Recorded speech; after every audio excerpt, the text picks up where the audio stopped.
सनातन कहते हैं सर्वे भवन्तु सुखिनः, सर्व आनंद में रहे। मेरे के लिए मैं प्रार्थना नहीं करता हूँ, मैं तो मानव सभ्यता, ना जाति ना धर्म ना वर्ण ना कोई हमारा विचार है।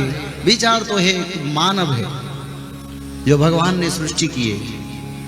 हिंदू मुसलमान जैन क्रिश्चियन कोई भी धर्म हो, सब सनातन से उत्पत्ति हुए हैं। पर संग दोष और समय कली के कारण कोई किसी धर्म को चल गया, पर उत्पत्ति तो सबका सनातन से हुआ। भगवान की इच्छा बिना किसी का उत्पत्ति, किसी का जन्म नहीं हो पाएगा। हम शास्त्र में पढ़े, इसे आधारित विचारधारा न्याय से हम बोलते सब सनातनी थे और समय कहाँ किसी को बैठाया, फिर सब सनातनी हो गए। लड़ाई का क्या जरूरी है, अभी भी समय है, मिल जाओ, लड़ाई मत करो, खुद का विनाश खुद मत बुलाओ। धर्म जाति में कभी मनुष्य को परमार्थ नहीं मिलेगा। भागवत में भगवान खुद बताए, जो जाति धर्म वर्ण निर्विशेष में मेरे भक्ति करता है, कोई किसी का निंदा नहीं करता है, वो मेरा भक्त है, मैं उनको परमार्थ देता हूं। उसी धारा से हम कैसे दूर होंगे? तो ये सनातन का परंपरा है। जब चैतन्य भगवान आए तब सारा विश्व में एक नया धर्म सृष्टि कर दिए, वैष्णव धर्म। हिंदू मुसलमान जैन क्रिश्चियन सबको दास का टाइटल दे दिए और वैष्णव बना दिए। कल की आएंगे सबको ब्राह्मण बना देंगे, वैष्णव बना देंगे। अब फिर मैं क्यों अभी डिवीजन करूं? क्या आवश्यकता है? पर इतना बोलूं, सनातन एक महाद्रुम है। इस द्रुम के नीचे ना बारिश होता है ना आपदा आता है।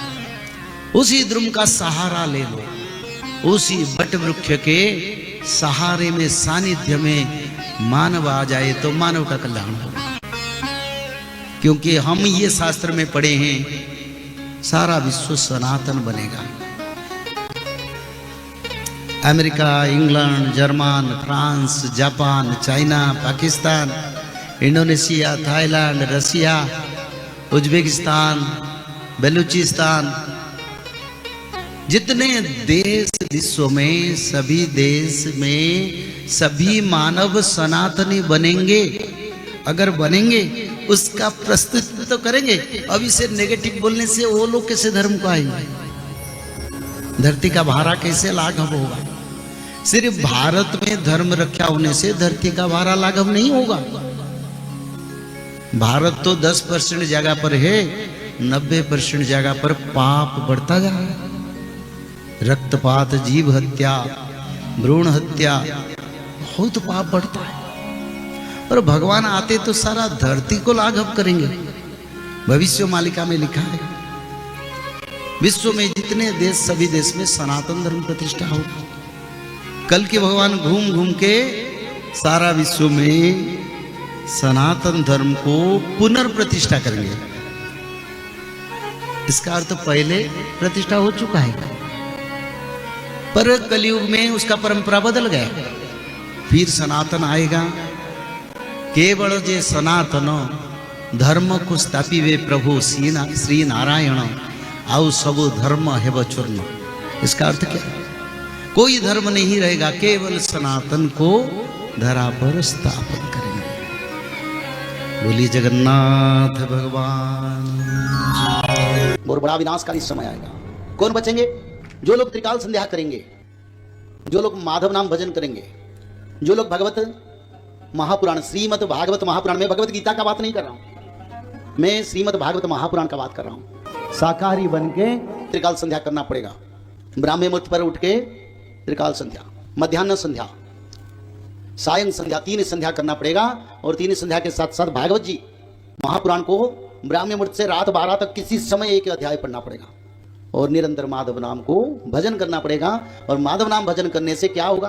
भगवान आदि विष्णु सनातन कल की भगवान का कृपा आपके ऊपर रहेगा।